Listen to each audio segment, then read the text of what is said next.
चौथी लहर में पाकिस्तान में रिकॉर्ड अमवात। 24 घंटों के दौरान कोरोना वायरस से मजीद 141 अफराद इंतकाल कर गए। सिर्फ सूबे सिंध में 86 अफराद अपनी जिंदगी से हार गए।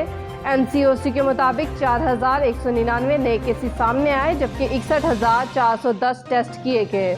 कोरोना वायरस से मुस्बत केसेस आने की शरह 6.83% रही।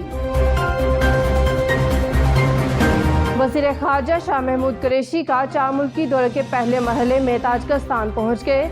आज ताजिकिस्तान के सदर से मुलाकात करेंगे। उज़्बेकिस्तान, तुर्कमेनिस्तान और ईरान भी जाएंगे। कोयटा में सखी रोड पर गोदाम में आग लग गई, 2 अफराद झुलस कर जाँ बाक हो गए। रेस्क्यू ज़राए का कहना है कि गोदाम में लगने वाली आग पर काबू पा लिया गया। लाशें सिविल अस्पताल मुंतकिल कर दी गईं। हुकूमत ने 8 दवाओं की कीमतें बढ़ाने की मंजूरी दे दी। सरकारी ज़राए के मुताबिक इन दवाइयों की कीमतें कम थीं। कम कीमतों की वजह से दवासाज कंपनियों ने इन्हें बनाना छोड़ दिया था और इनकी पैदावार बंद हो चुकी थी। कीमत बढ़ने के बाद अब दवासाज इदारे ये दवाइयाँ बनाएंगे और ये मार्केट्स में आसानी से मिलेंगी। मज़ीद 37 दवाओं की कीमतों में भी रद्द-बदल की मंजूरी। सुई सदर ने तकरीबन 2000 मुलाजमीन फारिग कर दिए। हुक्मनामे के मुताबिक सुप्रीम कोर्ट के हुक्म के मुताबिक आर्डीनेंस के तहत बहाल मुलाजमीन फौरी तौर पर बहाल किए गए। सुप्रीम कोर्ट ने बरतरफ मुलाजमीन बहाल एक्ट 2010 कलअदम करार दे दिया था।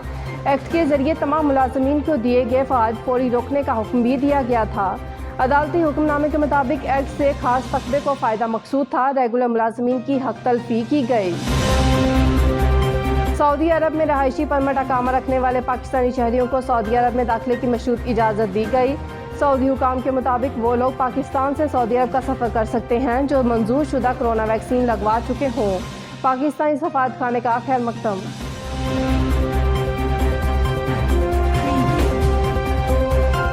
बरतानवी रुकने पार्लियामेंट यास्मीन कुरैशी ने बरतानवी हुकूमत से पाकिस्तान को एम्बर लिस्ट में डालने का मुतालबा कर दिया। सेक्रेटरी सेहत साजिद जावेद के मुताबिक के नाम खत में कहा गया कि अदाद-ओ-शुमार के मुताबिक पाकिस्तान में कोरोना केसेस और अमवात में कमी हुई। स्पेन, इटली और जर्मनी ने पाकिस्तान को रेड लिस्ट में शामिल नहीं किया। पाकिस्तान को रेड लिस्ट में शामिल रखने से लाखों पाकिस्तानी परेशान हैं।